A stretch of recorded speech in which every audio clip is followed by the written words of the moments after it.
Model trains are just that, models, and we need to treat them as such. Now, I have done the unthinkable thing and dropped a locomotive or a car and either had to repair or replace parts.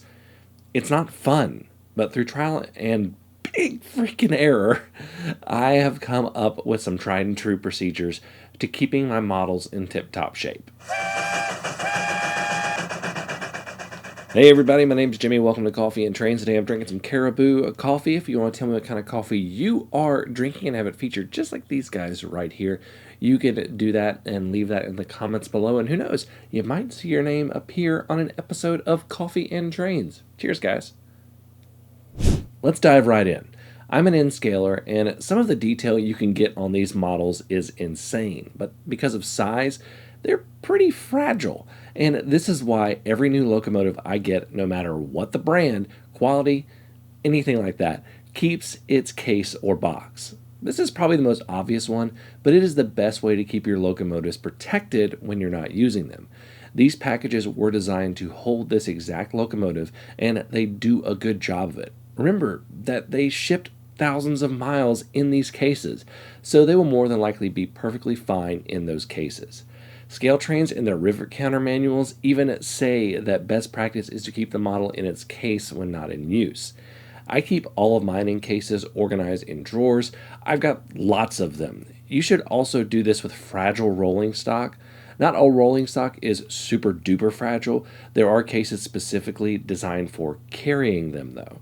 But anything you spend a pretty penny on, like many of the top tier rolling stock brands, I would typically keep in a case. I typically keep things like Atlas Gold, Scale Train's Rivet Counter, things like that in their case. Now, when we're taking models on and off the layout, there are some best practices as well. I do a couple of things.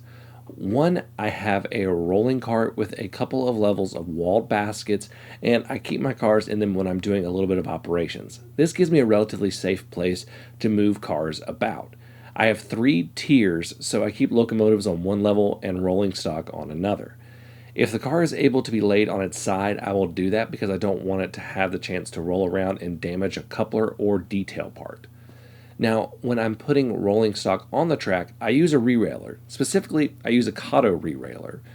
This makes putting cars on the track almost effortless and reduces the chance of a misaligned truck or wheel causing a derailment, and if that derailment happens at the edge, the car could fall all the way off the track. There also comes a time where you will need to work on your locomotives and rolling stock.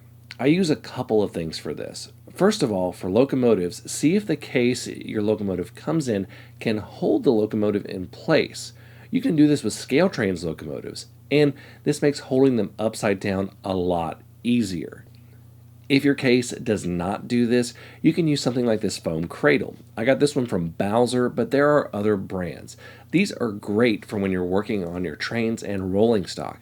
Just be mindful of the handrails on your model. This could potentially deform them. The next tools I use are for the disassembly process.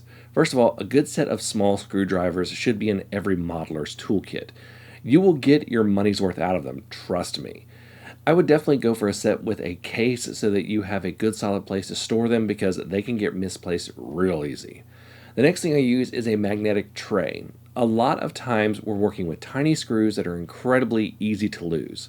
A magnetic tray can hold all of these in place while you're doing maintenance. One last tool is tweezers. I highly recommend getting a good set of tweezers. You are going to at some point pop off a detail and just need to put it back. Just get some tweezers and you will be ready. I cannot tell you how many handrails I've had pop off and had to pop them back on, and having a set of tweezers saved the day. Lastly is to have a good permanent storage place for your models. This can be as simple as a box or a tub where you keep your models. I have a set of drawers under my layout. Putting things in a place that is out of sight and stable is going to protect your models from things like little slip-ups, like bumping your layout when your locomotive is at exactly the wrong place. There are loads of things you can do to make sure the fragile parts of your models stay attached to your models. Let me know what you do in the comments below. Until next time, I'm Jimmy from the DIY and Digital. Stay safe, be kind, drink some coffee, and happy railroading.